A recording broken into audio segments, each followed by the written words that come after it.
Ça, c'est un gratin de ravioles au chorizo et au poivron. Je vous montre comment on fait. Oh, le chorizo, c'est incroyable. Vous le voyez pas, mais il a fait ça. En mode comme d'hab, quoi. C'est normal. Ouais, normal. Excellent. Je vais faire chauffer un faitout.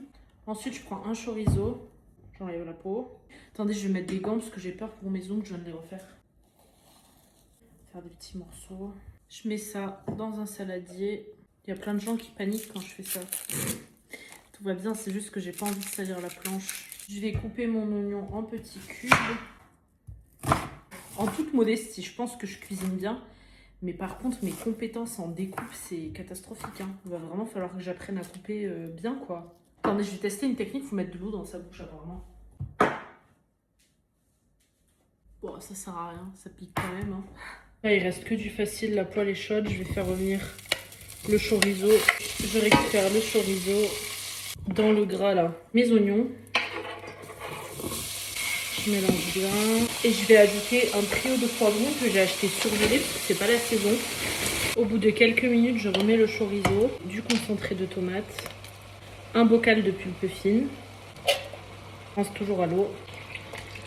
Du sel, mais pas trop parce que la charcute c'est déjà salé. Poivre. Un peu d'ail en poudre parce que j'ai pas mis d'ail frais. Et je vais juste remettre un peu plus d'eau. Je vais laisser tranquillement réduire. Quand ma sauce a fini de mijoter, je prends un plat à gratin. Au fond, je vais mettre une couche de sauce. Vous pouvez le faire avec des pâtes à lasagne, mais moi j'avais trop envie de tester.